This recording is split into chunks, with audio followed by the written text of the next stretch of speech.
Encanto is a wonderful movie that is exploding across the culture right now. Filled with hit songs and heart-swelling emotion, the Disney animated feature is capturing the attention of audience members of all ages. It's not unexpected given Disney's legacy with animated tales. For generations, the studio has crafted cinematic memories for millions.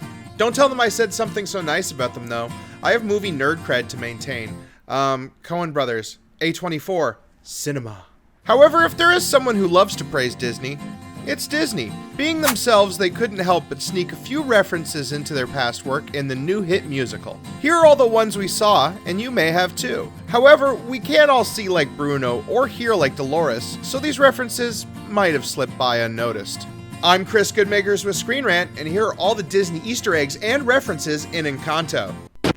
When Mirabel's middle sister Luisa sings about the pressure she is feeling under her strong surface, she references the classic Greek hero Hercules in this fantastic line. Was Hercules ever like, yo, I don't wanna fight Cerberus? And even in the quick glimpse we get of him, the legendary hero looks pretty similar to the young version of himself from the 1997 financial flop, Hercules. Please note, while I know there's nothing I could have done to save Hercules from failure, that doesn't make it hurt any less. Anyway, this Herc's outfit is almost identical. I know, togas are pretty similar, but the all-white outfit combined with his short sword and round shield deeply evoke the original version. He also has orange hair, just like his 1997 counterpart. It's nice that he grew a beard to try to explore his own identity, though. Good for you, man. The animators did something similar with Cerberus. The three-headed hound strikes me as very familiar with his jet black fur and toothy snarl. The gold and red markings on top of their heads are different, certainly, but his build, eyes, and snarl are all basically just this shot from the original animated version. You can't just add a beard to that breed of dog and make it look natural, after all. Hercules in Encanto fails to tame the beast, choosing instead to run away and leave Luisa to clean up the mess, just like she always does. Though, I'm pretty sure it's all metaphorical anyway. Another mid-song reference comes during All of You, when Bruno is reunited with his sisters and tells Peppa to let it in, let it out, let it rain, let it snow, let it go. That's why I'm always. This is, of course, a reference to prior Disney mega hit Frozen and its equally massive hit ballad, Let It Go. This is not the first time Disney has referenced the song that launched a million toy sets. Zootopia had a similar piece of advice for protagonist Judy Hopps. So let it go. Even live-action Disney got a reference when Elsa came to Storybrooke in Once Upon a Time's 4th season. Not to mention all the callbacks in Frozen's sequel, Frozen 2. It's ironic that Disney is having a hard time letting go of Let It Go, because recently We Don't Talk About Bruno has eclipsed the inspirational ballad in downloads and streams, even becoming the first ever original Disney song to hit #1 on the UK charts. That probably means we'll be hearing about Bruno in every Disney project for the next decade. Keep an ear out when we all see Strange World on Disney+. The House of Mouse loves referencing their big-eared, high-voiced mascot. You can't even make a weird film about the little blue people inside a computer without the familiar shape of Mickey's head appearing. Encanto is not spared his hidden cameo either. When Antonio receives his animal-based gifts, a fireworks spectacular erupts. Excluded Mirabel realizes it's the end of the first act and thus time for her I Want song. Time slows so she can sing out her feelings about not being important to her family. Mickey's familiar head is then seen in the sparks coming from the old-timey camera flash. When is Encanto set anyway? Maybe now that the mountain is cracked open, the Madrigals will find out it's actually 2006.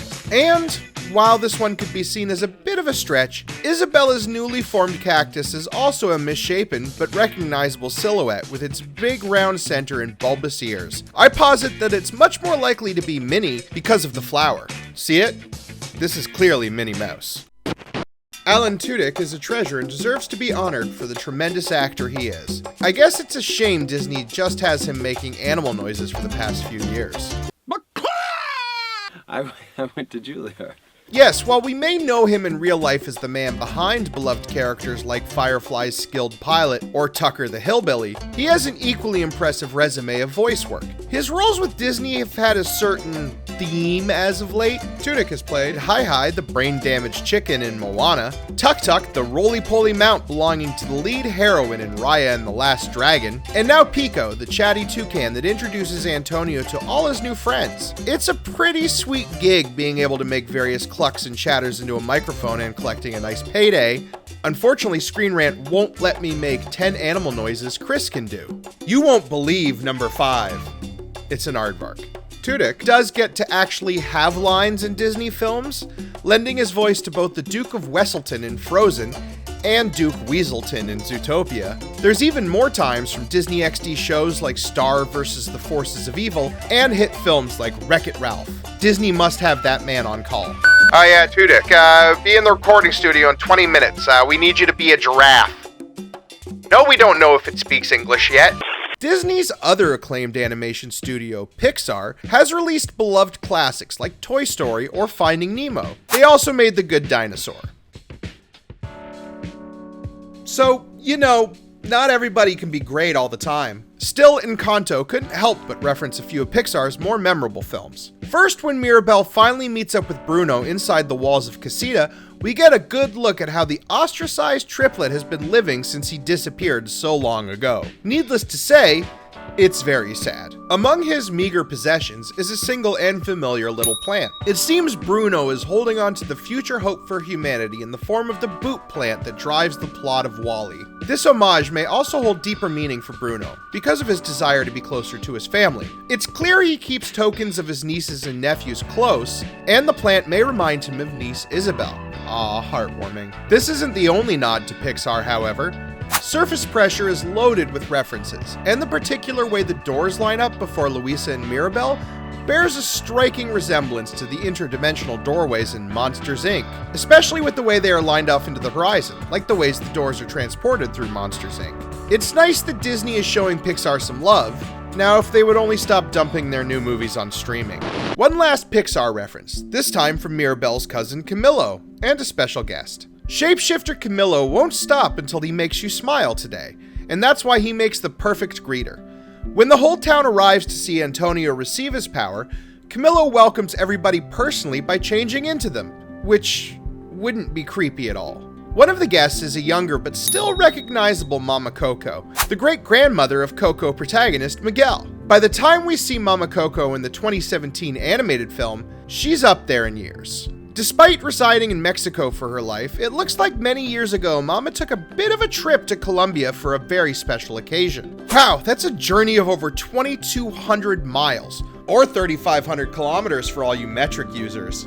That sure sounds like a lot of walking. Good thing she knew how to make a nice pair of shoes. Mama Coco's appearance also helps establish Encanto's past setting, as she looks noticeably younger, but not too young. Why is Mama in town? Did she make the trip just for Antonio's Powers Day? Or was she visiting relatives? And how'd she get in anyway? More impressive footwork up those mountains. It's a good thing the ceremony wasn't a disappointment like last time. Sorry, Mirabel. Coco and Encanto feature very similar themes and imagery. Both young heroes even have to contend with a stern and controlling abuela. Although, at least Abuela Madrigal lets Mirabel sing her heart out, and even joins in occasionally. Encanto opens with a musical bang when local children Cecilia, Alejandra, and Pumped Juancho all pester Mirabel to explain her family's gifts. I'm not sure how this is the first time these kids are hearing about the superpowered family that lives in the big house at the top of their isolated village, but Mirabel is only too happy to oblige with a banger of a song that conveniently draws the attention away from her. Encanto's opening song, The Family Madrigal, is written by Lin-Manuel Miranda, as most of the songs in the film are. However, for this one, he took direct inspiration from another classic fairy tale adaptation. Beauty and the Beast's opening song, Belle, introduces the audience to hero Belle. Despite the title, the song isn't just about her. Miranda cited Belle as an example in how to use one song to set up the main character, the world, and even the conflict in the story. Both songs also follow the lead heroine as she makes her way through her home village and has encounters with the locals around her. Both leads also wear similar colored blue and white dresses. Though being a seamstress, Mirabel's is much more stylish and detailed. Disney sure does love itself and its past work. They can't help but brag, and with Encanto's success, I'm sure it will only encourage them. The family madrigal is now in the hearts and homes of people everywhere, and I highly doubt Encanto will be the last we see of them. Will they return in the form of a sequel, or just as a cameo or Easter egg in one of the next Disney features? Will they have an excellent TV series? Bruno coffee mugs? Only the House of Mouse knows for sure, but I for one am excited to see what else Mirabel can do.